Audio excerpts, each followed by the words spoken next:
وہ جو اتباع کریں میرے اس نبی کا، جو رسول آئیں گے نبی امی، یعنی نبی کریم صلی اللہ علیہ وسلم. لیکن آپ صلی اللہ علیہ وسلم تو ابھی آیا ہی نہیں، پھر آپ کا ذکر یہاں پہ کیوں آ رہا ہے؟ اس کا مطلب اللہ تعالیٰ نے موسیٰ علیہ السلام کو اس وقت بتا دیا تھا کہ آپ کی امت میں سے جو میرے اس رسول کا، جو رسول اور نبی دو لفظ آئے نا یہاں پہ اس آیت میں، آپ دیکھیں گے آپ صلی اللہ علیہ وسلم کے 9 آپ کی جو آپ لکھتے جائیں، نمبر مارک کرتے جائیں، 9 اوصاف آپ صلی اللہ علیہ وسلم کے ذکر کیے گئے. رسول اور نبی یہ 2 اوصاف ہو گئے، امی تیسرا ہو گیا. رسول اور نبی میں اب کیا ہے؟ رسول وہ ہوتا ہے جس کو اللہ تعالیٰ نے لوگوں کی طرف اپنی تبلیغ کرنے کے لیے بھیجا ہو، اپنے احکامات دے کے بھیجا ہو، کوئی کتاب دے کے بھیجا ہو. اور نبی کیا کون ہوتا ہے؟ جس کے پاس کوئی کتاب نہیں ہے آئی. تو رسول اور نبی میں یہ تھوڑا سا فرق ہے. رسول نئی شریعت لے کر آتا ہے. جب یہ لفظ اکیلا آئے تو رسول نبی اور رسول دونوں ایک ہی بات ہے. نبی بھی اگر اکیلا لفظ آئے تو نبی کے اندر ہی رسول بھی شامل ہے. لیکن اگر یہ الگ الگ آئیں تو دونوں کے الگ الگ میننگ آپ کو پتا ہونے چاہیے. جو فالو کرو تو آپ فالو کرنا شروع کریں، نہیں اس کو خود بخود آپ اس کے پیچھے چلنے شروع کر دیں، اس کے سٹیپس کے اوپر اپنے سٹیپس رکھیں. یہ ہوتا ہے اتباع کرنا. یعنی انہوں نے کون سا کام کیسے کیا، وہ کیسے اٹھتے، کیسے بیٹھتے، کیسے معاملات کرتے، وہ سب میں ان کو فالو کرنا. ان کے لیے میری اسپیشل رحمت ہوگی جو کیا کریں گے؟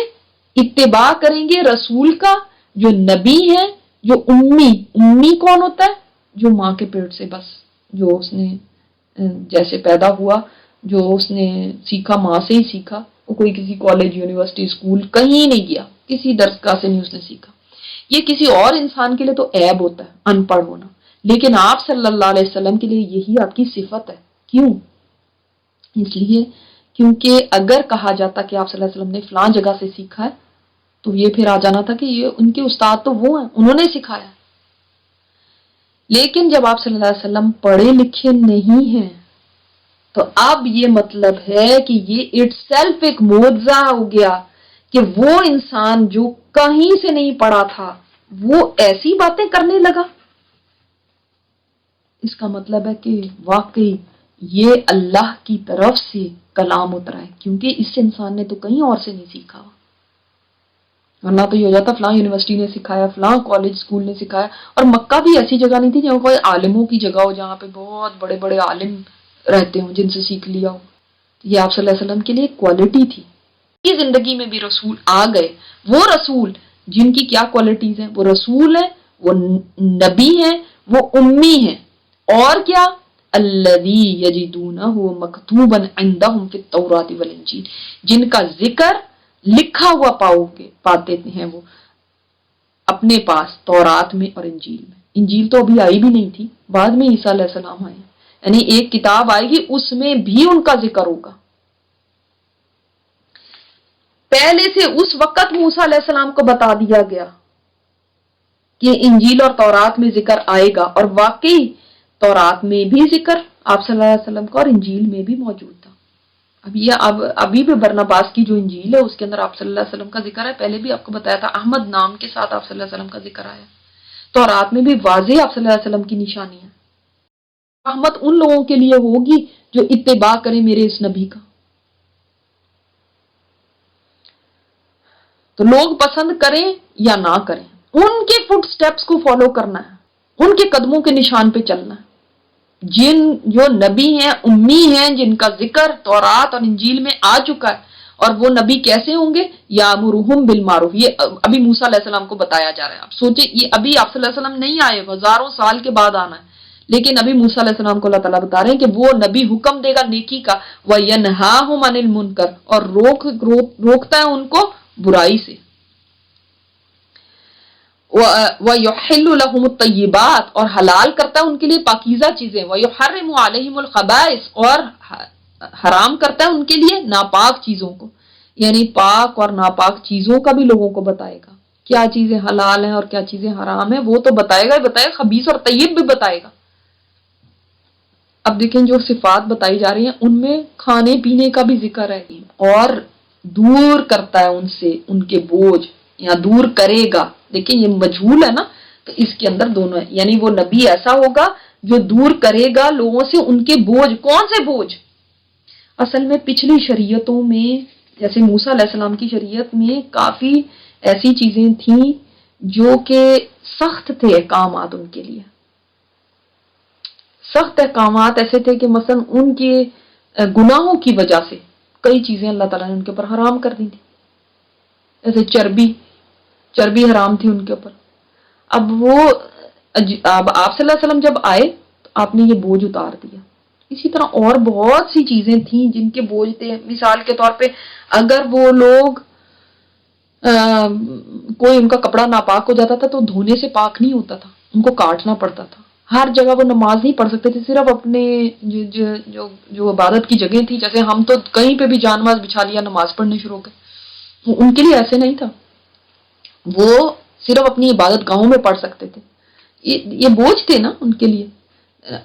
اسی طرح ان کے لیے سبت کا دن جو تھا، سیٹرڈے کا دن، پورا دن نہیں شکار کر سکتے تھے. ہمارے لیے جمعے کا جو ٹائم ہوتا ہے جمعے کی نماز کا، اس وقت نہیں ہمیں کوئی کام کاروبار کرنا، باقی دن تو کر سکتے ہیں، وہ نہیں اس طرح سے کر سکتے. اسی طرح اگر قتل کر دیا جاتا، چاہے قتل خطا ہو قتل عمد ہو، تو دیت نہیں تھی، معافی نہیں تھی، قصاص ہی تھا. قتل کا بدلہ بس قتل ہی ہے. وہ قربانی کرتے تھے تو خود نہیں قربانی اپنی سے گوشت کھا سکتے تھے. ٹھیک ہے.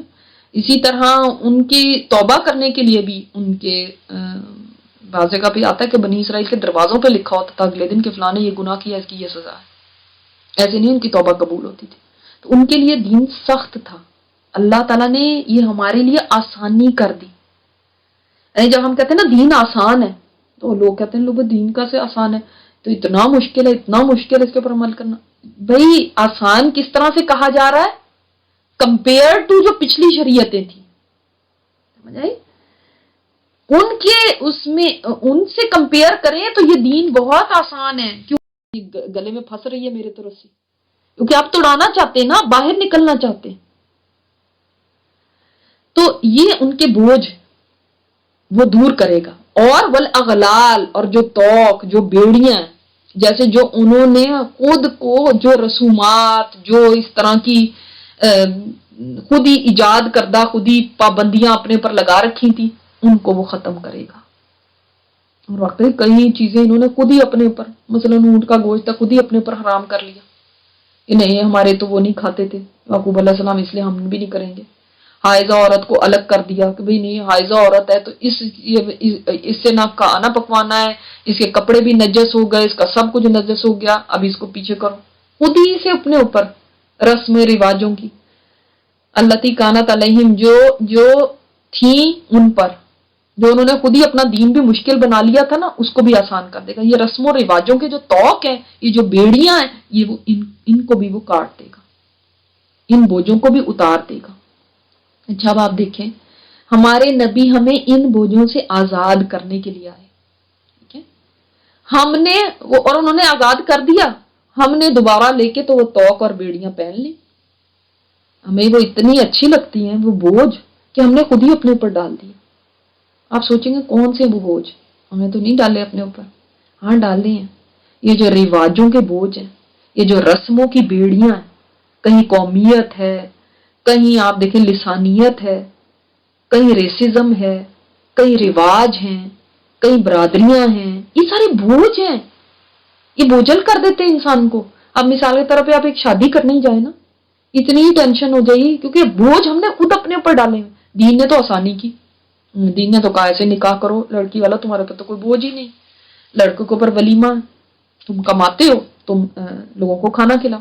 ہم نے اگر ولیمہ کرنا ہے تو وہ بھی جب تک 600-700 لوگ نہ آ جائیں اور جب تک گرینڈ ہوٹل نہ ہو تب تک ہم ولیمہ ہی نہیں ہو سکتا. اس کے اندر بھی اتنے لوازمات ہیں خود ہی اپنے اوپر. اب پھر تحفے تحائف کے نام پہ، تحفہ تو نہیں ہوتا، وہ تو ایک ٹیکس ہی ہوتا ہے، کیونکہ اگر تحفہ نہیں دیا، تحفہ تو محبت سے دیا جاتا ہے جس میں کوئی لین دین اور ادلے بدلے کا وہ لالچ نہ ہو. وہ تحفے کے نام کے اوپر بھی ایک سمجھ لیں ٹیکس لگا دیا کہ کیا اب جہیز دیں گے اور کیا. یہ خود ہی بیڑیاں ڈالی نا اپنے اوپر. کوئی مر جائے تو اب جب تک پوری برادری کو کھانا نہیں کھلائیں گے، لوگ کہیں گے ان کو تو دکھ ہی نہیں ہوا اپنے مردے کا، ان کو کھانا بھی نہیں کھلا سکتے. کہاں سے ہم لے کر آئے؟ یہ ہم نے سہل دین کو کتنا مشکل کر لیا اپنے لیے، اور خود مشکل بنایا، اللہ نے نہیں بنایا تھا۔ اسی طرح اور بہت ساری رواجوں کی بیڑیاں خود ہی ڈالی۔ کسی نے بتایا کہ رمضان میں وہ 12 بجے کے بعد سر میں تیل نہیں ڈالنے دیتے تھے کہ بھئی تیل ڈالا تو وہ پتہ نہیں کیا ہو جائے گا۔ یہ کیا ہے؟ یہ خود ہی بیڑیاں اپنے اوپر ڈالی نا، خود اپنے اوپر مشکلات آپ نے ڈالی، اللہ نے نہیں ڈالی ہوئی۔ نبی پاک صلی اللہ علیہ وسلم تو انہی سے تو چھٹکارا دلانے کے لیے ہم آئے تھے۔ فَالَّذِينَ آمَنُوا بِهِ، بس جو لوگ ایمان لائیں گے اس پہ، وَعَزَّرُوهُ، اور جو قوت دیں گے اس کو، وَنَصَرُوهُ، اور جو مدد کریں گے اس کی، وَاتَّبَعُوا النُّورَ، اور انہوں نے پیروی کی جنہوں نے نور کی، قرآن کی، الَّذِي أُنزِلَ مَعَهُ، اب یہ بھی بتا دیا گیا کہ اس آخری نبی کے ساتھ ایک نور بھی نازل ہوگا، اولئک هم المفلحون، اینڈ میں یہ بتایا گیا یہ ہیں کامیاب لوگ۔ تو کیا کریں گے جو لوگ ایمان لائیں گے اس کو۔ ایمان لانا کیا ہوتا ہے؟ کیسے پتا چلے گا کہ کوئی ایمان لایا یا نہیں لایا؟ ایمان صرف یہ نہیں ہے کہ آپ منہ سے بول دیں ہم ایمان لے آئے تو ایمان ہو گیا۔ ایمان کی ریکوائرمنٹس ہیں۔ فرسٹ ریکوائرمنٹ کیا ہے؟ اطاعت۔ ایمان لانے کی پتہ ہے فرسٹ ریکوائرمنٹ کیا ہے؟ اطاعت، کہ آپ اوبیڈینس شو کریں، جس کے بارے میں آپ صلی اللہ علیہ وسلم نے فرمایا تم میں سے کوئی شخص مومن ہو ہی نہیں سکتا جب تک کہ اپنی خواہش نفس کو میرے تابع نہ کرتے، جو میں اللہ کی طرف سے لے کر آئے جب تک اس کے تابع نہ کرتے، یعنی جو جیسے میں کہتا ہوں اس کے مطابق اپنی خواہشات کو ڈھال نہ لے۔ یہ میری اپنی کوئی خواہش نہیں ہے، میرے نبی نے جیسے کہہ دیا ویسے ہی ہے۔ اور دوسری کیا ہے ریکوائرمنٹ؟ آپ صلی اللہ علیہ وسلم سے محبت، کہ آپ صلی اللہ علیہ وسلم سے محبت کی جائے، یہ بھی ایمان کا حصہ ہے۔ اسی لیے آپ صلی اللہ علیہ وسلم کی دوسری حدیث ہے تم میں سے کوئی شخص مومن ہو ہی نہیں سکتا جب تک کہ میں اس کو اس کے باپ، اس کے بیٹے اور تمام انسانوں حتیٰ کہ اس کی جان سے بھی زیادہ اسے محبوب نہ ہو جاؤں۔ یہ دو ریکوائرمنٹس ہیں ایمان کے لیے۔ جو ایمان کا دعویٰ کرتا ہے وہ ان دو پری ریکوزٹس پہ اپنے آپ کو کر کے دیکھ لے کہ یہ کرائیٹیریا ہے، یا میرا ایمان ہے۔ فرمایا فالذین آمنوا بہ، اور دیکھیں صحابہ نے کر کے دکھایا ایسے، اور پھر ایمان نہیں صرف کہا، اس کے بعد بھی فرمایا، حالانکہ اتباع یا اطاعت اور محبت دونوں چیزیں آ چکی ہیں، پھر بھی اللہ تعالیٰ نے کیا فرمایا؟ اسی کی ایمان کی سمجھ لیں، آگے ایکسپلینیشن ہی سمجھ لیں یا کیا، کہ وَعَزَّرُوهُ، اور قوت دی اس کو، اتنی تعظیم کی ان کی، وَنَصَرُوهُ، اور مدد بھی کی ان کی، اور صحابہ نے کی تعظیم اس قدر زیادہ کی، آپ صلی اللہ علیہ وسلم کا نام مبارک جب آیا درود بھیجا، آپ صلی اللہ علیہ وسلم کو کبھی انہوں نے یا محمد کہہ کے نہیں پکارا، آپ صلی اللہ علیہ وسلم کا نام ہمیشہ ادب کے ساتھ لیا، آپ صلی اللہ علیہ وسلم کی انتہائی زیادہ تعظیم فرمائی، صحابہ کرام نے تو حق ادا کر دیا آپ صلی اللہ علیہ وسلم کی تعظیم کا۔ ہم تو یہ سوچتے ہیں نا کہ ہم بہت زیادہ عزت کرتے ہیں، ہمیں عزت بھی نہ کرنی آئی۔ صحابہ نے جو عزت کی آپ صلی اللہ علیہ وسلم کی، اس سے آپ سیکھیں کس طرح عزت کی جاتی ہے۔ کہ دیکھیں صحابی ہیں عمر بن عاص، فرماتے ہیں کہ میرے نزدیک آپ صلی اللہ علیہ وسلم سے زیادہ کوئی محبوب تھا ہی نہیں، نہ آپ سے زیادہ میری نگاہ میں کوئی بزرگ تھا، لیکن آپ کے جلال کی وجہ سے میں نگاہ بھر کے آپ کو دیکھنے کی طاقت نہیں رکھتا تھا، یعنی آنکھوں میں آنکھیں ڈال کے نہیں وہ بات کرتے تھے۔ میرے کون مددگار ہے اللہ کی خاطر؟ کون ہے جو اس کام میں میرا ہاتھ بٹائے؟ اور اس طرف ہماری کوئی توجہ ہی نہیں ہے، بس ہم نے کیا ہے نعتیں پڑھ لینی اور اس کے بعد ہم نے سمجھنا کہ ہم نے محبت کا بھی حق ادا ہو گیا اور مدد بھی بہت کر دی ہے، کیونکہ ہم نے سبیلیں لگا دی یہاں وہاں، اور میلاد کر کے ہم نے کھانے لوگوں کو کھلا دیے، یہ مدد ہے۔ صحابہ نے تو ایسی مجلسیں کر کر کے تو لوگوں کو نہیں بتایا کہ بھئی ہمیں کتنی محبت ہے، وہ اس دین کے لیے کیسے کھپتے رہے، کیا ہمیں اس کی فکر ہے کبھی، یا ہماری کوئی ذمہ داری ہے؟ تو یہی لوگ کامیاب ہیں۔ اب اس کے بعد یہ بتایا گیا کہ آپ صلی اللہ علیہ وسلم کو، اب دیکھیں یہاں تک بات ہو گئی جو موسیٰ علیہ السلام کے ساتھ بات تھی، اب اس کے بعد جو بات ہے وہ آپ صلی اللہ علیہ وسلم کو کہہ دیا گیا کہ آپ اعلان کر دیں لوگوں میں کہ وہ جس نبی کا ذکر تمہارے